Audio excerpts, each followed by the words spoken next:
A couple years ago, I published a video explaining why I chose not to invest thousands of dollars in a lithium battery bank for my RV, but instead I chose to utilize a portable power station. Now that video generated a lot of feedback and quite a few comments, and many were quick to point out, don't you realize that this power station has lithium inside of it? And yes, it does.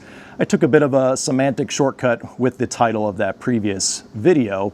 And really the point of that video was not to debate the chemistry of the battery lithium versus something else, but rather hardwired lithium versus portable lithium. Or another way to put it would be a sunk cost versus efficient utilization. Well, fast forward to the present, and when it came time to sell my previous RV, if I had invested thousands into a lithium system and an inverter, well, it would have all had to go with the RV. It would have been bolted to the chassis essentially.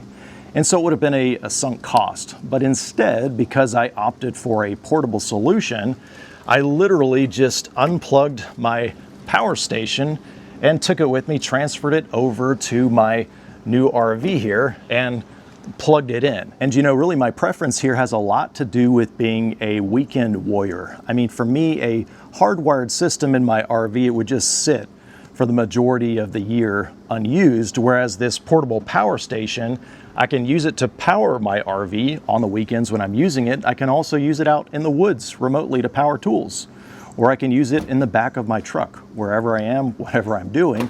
I can even use it with my house when there's a power outage during a storm. And so really it all comes down to maximum utilization. And so today I'm going to show you version 2.0 of this setup here in my Brinkley. It features a custom 30 amp transfer loop that allows me to run heavy loads, even like my air conditioner and microwave at the same time. Now, while I do prefer my power stations to be portable, there is one permanent upgrade that I consider an essential for any rig, and that is foundation stability. Stay tuned for a quick word from the sponsor of today's video. Picture this: you finally arrive at your campsite after a long day's drive, you're losing daylight, but instead of relaxing, you're on your knees in the dirt wrestling with muddy blocks or plastic pads. Or even worse, you arrive at a premium RV site only to find out that they require jack pads, but yours are cracked. That is exactly why I use snap pads on my RV. It is the world's only permanent jack pad. You install them once and they stay attached to your leveling jacks for good. It makes your leveling system truly automatic. Maybe you can relate to this, but when I'm out camping, I do not want a million things to set up and tear down each time. So definitely check them out. Trust me, this is the last jack pad you'll ever need. It will change the way you RV forever. Check out the pinned comment or description below. Use my affiliate discount code to save on your set and make your setup a breeze. A special thanks to RV SnapPad for sponsoring today's video. Next, let's take a closer look at the system architecture here. And really guys, my goal here was to create a seamless secondary 30 amp inlet that integrates directly into my RV's factory wiring without cluttering up my front storage compartment here.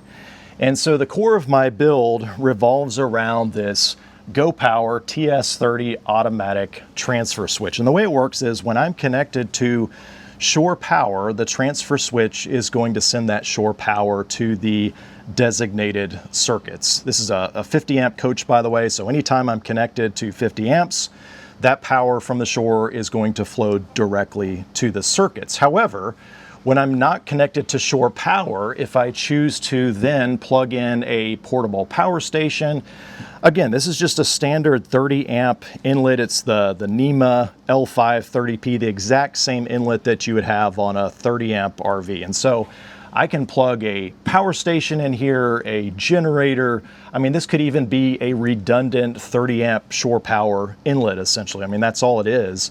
But when I supply power through here and I don't have shore power, that's where the TS30 automatically switches over to this power source and supplies power to the designated circuits.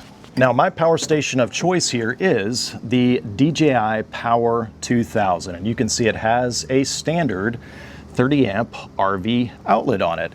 The power station itself is actually rated for 3000 watts max, not 3600, so technically this is really 25 amps, but I'm just going to call it a 30 amp outlet for practical purposes.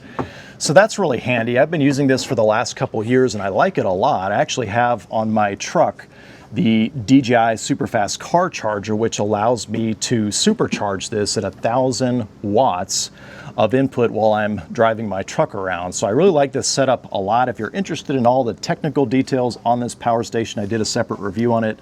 I'll put a card up above and a link in the description below. But really, because I have a standard 30 amp inlet up here, a NEMA L5-30P inlet, it doesn't matter which brand of power station that I use, just as long as I pick one that is proportionately rated for my specific use case. Now, speaking of my use case, I am going to do a live demonstration and show you what I can actually run off of this.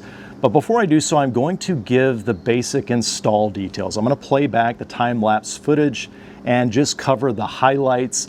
I will include chapter markers, and so if you want to skip ahead, feel free to do so. But basically, for the install, I started out with a clean slate here, essentially. I mean, Brinkley does the inverter prep where they do the standard 30 amp loop, the 10 gauge loop, and a lot of other RV brands are doing the exact same thing.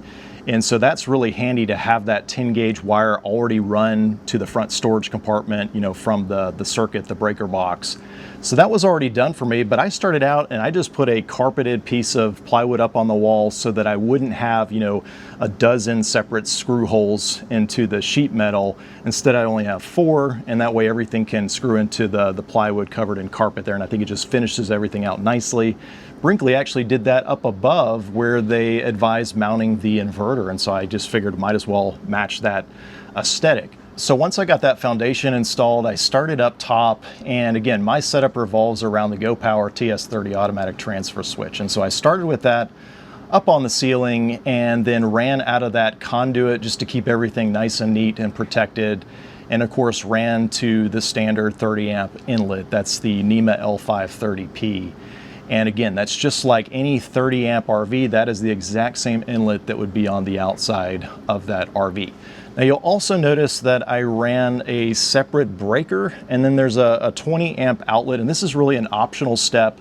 But in my use case, it is very convenient to be able to recharge my power station when I am connected to shore power, not to, you know, have to manually drag out an extension cord, a power cord, and charge up the power station manually. And so basically I added a separate 20 amp outlet with its own breaker for protection that is really dedicated for the power station. And that 20 amp outlet only gets power when my RV is connected to shore power. So there's no risk of a loop where the power station would be, you know, powering itself off of that 20 amp outlet there. But again, the 20 amp outlet here is completely optional. It has nothing to do with feeding power into the RV. It's really just for convenience. And I actually added a small 4-inch little pass-through so that if I decide I want to plug in my power station to charge from an external pedestal, I can easily pass through that cord with the front storage compartment here. And really that's also going to come in handy if I'm ever somewhere where I only have 15 or 20 amp service. I can actually use the power station and this whole setup here almost like a buffer, where I can plug the power station into that 15 or 20 amp service and let the power station, you know, recharge when it's not exceeding that 15 or 20 amps, and otherwise it pulls from the power station battery and supplies 30 amps to the rest of the RV. So that's kind of a slick setup there. But going back to the transfer switch, you know, there's a lot of different ways to wire up an automatic transfer switch. I really like this one from GoPower. Of course, they're owned by Dometic. They're made in the USA. But I like the way they supply Wago connectors for the terminals, because oftentimes it's really hard to get wires onto the terminal blocks on a transfer switch. So I like that they give you the Wago connectors with the lever nuts, and it just makes it a lot easier.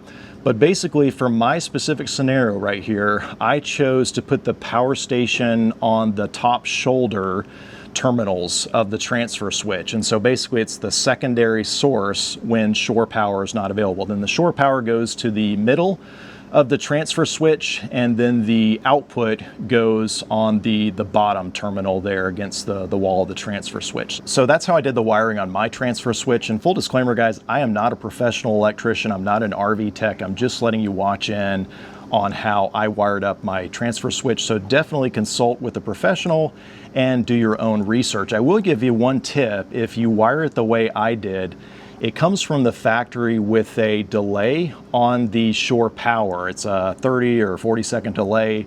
And to get rid of that delay, you have to add a jumper on the little circuit board. And so it was kind of annoying that they didn't supply that jumper with the kit. I actually had to buy 100 little mini jumpers, so I've got 99 left. But basically, you just have to add a jumper onto the circuit board. That gets rid of the delay, and that way, every time shore power is connected, it instantly supplies and lets that pass through to the designated circuits. Okay, so those are the basic install details, but more importantly, what does this system actually do for me? What are the practical benefits? And so I want to do a live demonstration. And so to do that, I've got the app pulled up for the power station.